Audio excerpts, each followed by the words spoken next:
It's been 6 years since the last mainline Halo game dropped, so it's natural to feel a little rusty when jumping into Infinite. That said, there are also a bunch of new elements that both new players and veteran Spartans will have to get used to. To that end, here are 16 updates to Halo multiplayer you need to know about when jumping into Infinite. Double kill. Triple kill.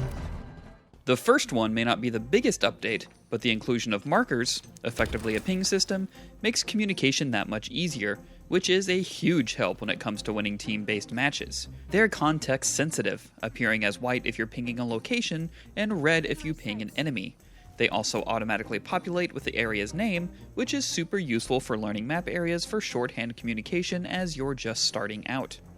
This may seem like a no-brainer, so we'll get it out of the way early. The new slide mechanic also lets you briefly move faster than sprinting. It's barely a couple of seconds, but still very useful for closing distances quickly or getting out of a tight spot. Unlike the spinny, floating weapon pickups of Halo's past, Infinite introduces weapon racks. Well, okay, the spinning pickups still exist for power weapons, but everything else shows up on racks. These wall-mounted cabinets won't always have the same weapon every match, but they do seem to carry the same type of weapons. For example, one weapon rack might always spawn kinetic mid-range weapons like the VK-78 Commando or the BR-75 Battle Rifle, while another weapon rack only spawns more powerful close-range weapons like the Bulldog or the Heatwave. Weapon racks will also tell you how long until the weapon respawns. Most common weapons will start a cooldown to respawn as soon as they're picked up, but more powerful weapons, like the Heatwave or the Bulldog, need to be used for a bit first. See you in my nightmares! Look for the blue bar above the spawn station to see how much is left on its cooldown timer. If the outline of the gun is red instead of blue, it means that the weapon is already in use and won't start to respawn until the ammo is used up, or it despawns for some reason, like being lost over the edge of a cliff. Full-on power weapons have their own drop points and cooldowns though, and it's worth noting that this timer also applies to equipment drops and power weapons, but the bars are circular.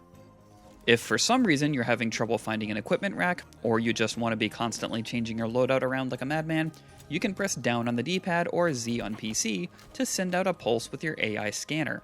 This will highlight nearby weapon and equipment pickups even through walls.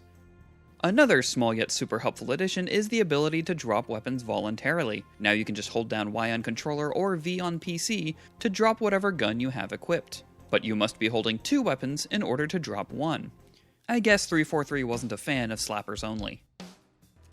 Conversely, if you're tired of picking up weapons off the rack like a sucker, you can use the Grapple Shot to grab power weapons off their spawn points from a distance. So if the enemy keeps beating you to a game-changing weapon, try snaking it away from them. You know you're close enough to grapple to an object or a surface when the reticle turns yellow. The Grapple Shot can also be used to snag the flag in CTF matches, but be warned. Flag carriers are a whole lot weaker than in previous games. While the flag carrier used to be able to fight back with a pistol or beat down their enemies with a one-hit melee, Infinite gives you no weapons and turns that one-hit melee into a 2-hit kill, though at least you can melee faster than non-flag carriers. You can also use the Grapple Shot to instantly board or hijack any vehicle. While boarding, the area of the vehicle you hit will be the seat that you enter.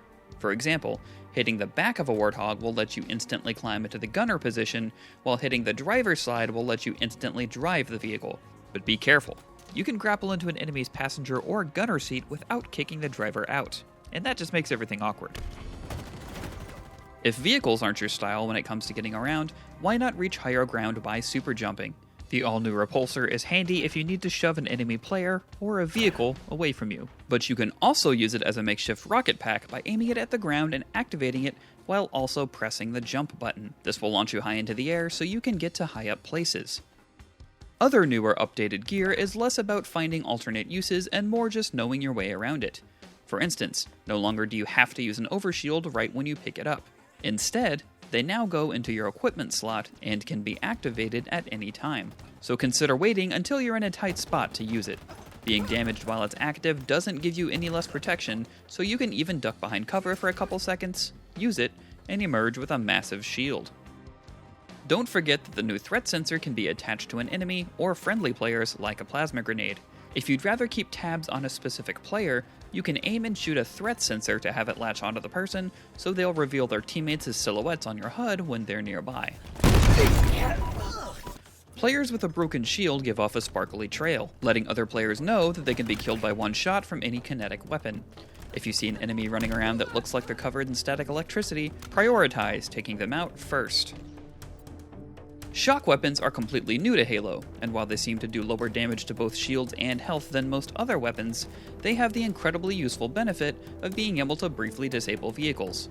Shock weapons include the Disruptor and the Shock Rifle. Ammo reserves depleting.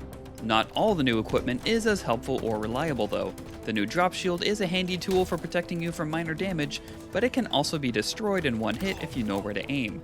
Target the small metal piece at the bottom to shatter it in one hit. On the whole, it's pretty flimsy too, so don't be afraid to challenge someone with a drop shield. A drop bubble from Halo 3, it is not.